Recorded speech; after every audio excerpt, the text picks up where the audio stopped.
நமக முருகாசரணம். தந்தைக்கு உபதேசம் செய்த தகப்பன் சுவாமி தந்தைக்கே பூஜை செய்யும் அபூர்வ கோயில். ஓம் சரவணபவ. முருகப்பெருமான் தன் தந்தை சிவபெருமானுக்கு பிரணவ மந்திரத்தின் பொருளை உபதேசம் செய்த கதையை நாம் அறிவோம்.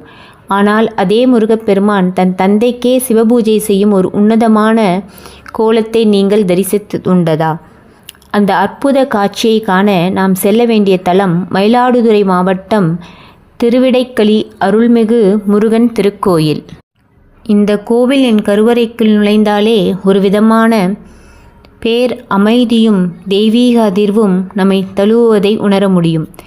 அதன் பின்னணியில் உள்ள அந்த சிவசுப்பிரமணிய தத்துவத்தின் சிறப்புகள் பற்றி காண்போம். கருவறையில் ஒரு ஆன்மீக அதிசயம். இங்கு மூலவர் முருகப்பெருமான் நின்ற கோலத்தில் மிக அழகாக காட்சியளிக்கிறார். ஆனால் ஆச்சரியம் என்னவென்றால், முருகப்பெருமானுக்கு பின்புறம் ஒரு சிவலிங்கம் உள்ளது. முருகப்பெருமானுக்கு முன்புறம் ஒரு ஸ்படிகலிங்கம் உள்ளது. அதாவது சிவபெருமானுக்கும் சிவலிங்கத்துக்கும் நடுவே முருகன் அமர்ந்து சிவபூஜை செய்யும் நிலையில் காட்சியளிக்கிறார். அசுரர்களை வதம் செய்த பின் தனக்கு ஏற்பட்ட பழி நீங்க முருகன் இங்கு வந்து சிவனை நோக்கி தவமிருந்து பாவ விமோசனம் பெற்றார் என்பதே இதன் வரலாறு. சிவசுப்பிரமணிய தத்துவம். சிவனும் அவனது மைந்தன் முருகனும் வேறு வேறல்ல, இருவரும் ஒருவரே என்கிற அத்வைத தத்துவத்தை இந்த கருவறை அமைப்பு நமக்கு உணர்த்துகிறது.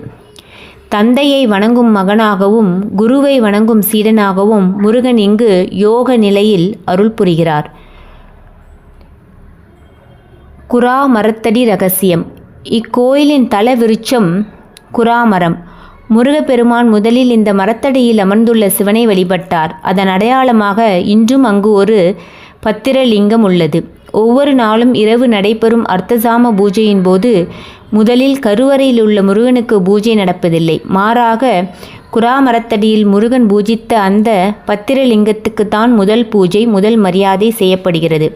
அதன் பிறகே கருவறை தெய்வங்களுக்கு பூஜைகள் நடக்கின்றன. பலன்கள். தீராத பழி மற்றும் பாவங்களிலிருந்து விடுதலை பெற விரும்புவோர் இத்தல முருகனை தரிசிக்கலாம். மனக்குழப்பம் நீங்கி தெளிவான அறிவு ஞானம் பெற இத்தல குரா மரத்தடியில் தியானம் செய்வது சிறப்பு. தந்தையை வணங்கும் தனையனை தரிசிக்க ஒருமுறை திருவிடைக்களி சென்று வாருங்கள். மன அமைதி நிச்சயம். அமைந்த இடம் திருவிடைக்களி மயிலாடுதுறையிலிருந்து சுமார் 21 கிலோமீட்டர் தொலைவில் உள்ளது இத்திருத்தலம். நன்றி.